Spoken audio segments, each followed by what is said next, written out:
Welcome back to Eye on Northwest Politics. We're joined by Diana Stuart, one of the leaders of the Downtown Neighborhood Association and a retired local judge as well. Diana, thanks for being here. Thanks for having me.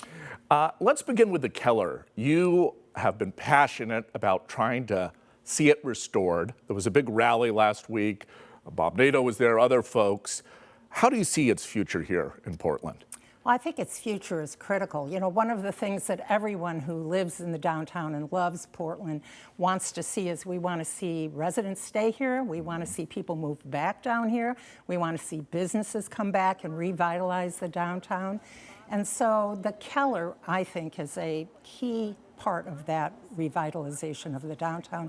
And it's an important symbol.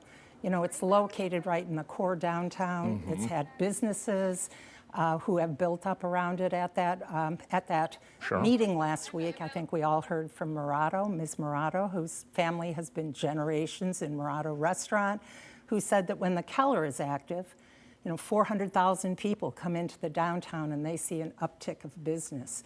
So it only makes sense to me and to my association that we support the businesses and the residents and the restaurants, hotels, parking structures that have built up around the Keller. So we think the Keller comoming into the 21st century as Portland's premier performance center is critical for revitalization of the downtown. Cards on the table time, how realistic do you think it is the city gets behind that?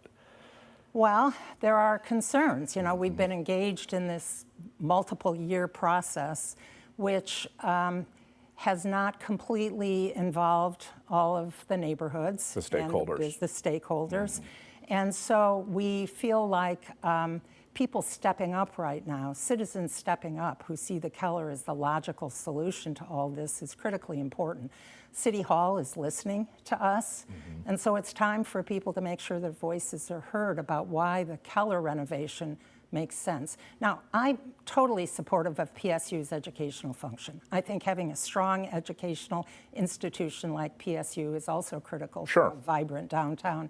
But I feel that, you know, them preserving that educational function is important, and the Keller is the logical place to be our performing arts center. So you really don't think there's a need for something at PSU? Well, there's no need for two. We know there's no need for two. Right. You know, early on, PSU talked about creating a convention center.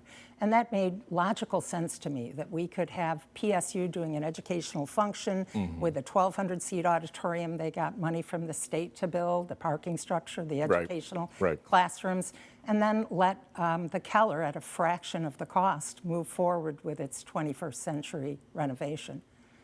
Beyond the Keller, what are you hearing these days in your role with the association about living and working in downtown?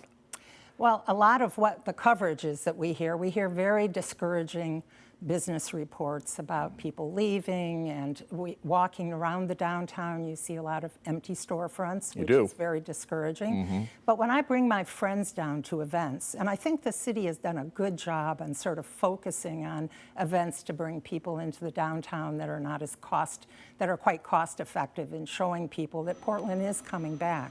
So I think, again, that's the Keller renovation, and hopefully people have seen pictures of the design work. They did a world-class design competition and came up with a stunning renovation for the new Keller. You know, to me, that's a symbol that Portland needs. It's a symbol of revitalization. And I look at that design work and I think, you know, if I see the Sydney Opera House, I say Sydney, Australia. I know where that is. Right, you do. And this new design could be Portland, Oregon. You see that and you say, that's Portland coming back. So with all the discouraging news, I think we need some big wins, and the Keller could be one of those big wins. You mentioned the empty storefronts. You know, our office vacancy rate is close to the bottom, the worst in the entire country. Do you think there's a way that city leaders can turn that around?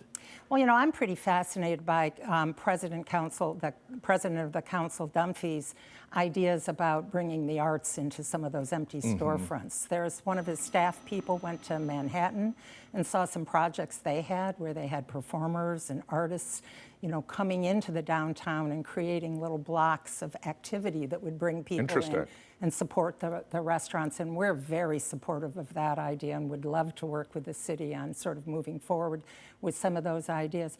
For Portland to be an arts mecca would be fabulous. We were an IT mecca in the past. We have the creativity and the ability to become an arts mecca.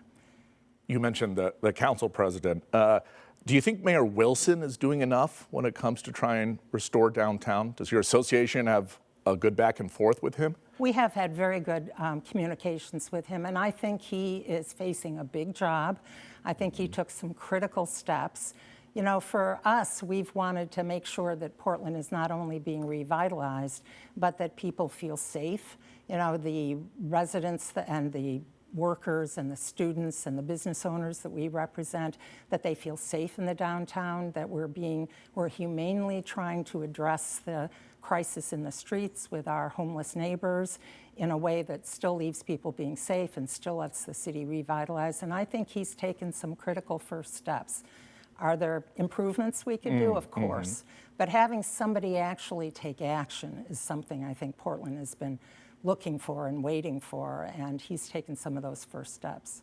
5 years from now, you think the Keller is remodeled? I hope so, and it could be, because the people in support, the Helper in Landscape Sequence, HLC, did years of prep work. They talked to all the performers inside. They found out what the deficits were. They got design people together and engineers together and architects together and addressed all of those concerns. So anything that anyone hears about the Keller not being able to be 21st century is absolutely wrong. And folks should go to the SaveTheKeller.com and look for the links to all those studies and all those examples of how the Keller can be 21st century. It can have 3,000 seat auditorium, just the same as PSU, at a fraction of the cost. So it only makes sense that we support our businesses, we do it in a cost-effective way, we protect the downtown, we bring people back to the downtown, and we don't lose those 400,000 visitors to the Keller that all the businesses have grown up around the Keller needing to support their businesses. It sounds like you really think it is an economic decision. Absolutely. Well, it's an economic decision, it's a common sense decision, it's a listen to the citizens decision. And again, everyone like me who has a story about the Keller and loves the Keller fountain. Yeah. What a breath of fresh air it was when the fountain came back on last year and we could see that world-class fountain.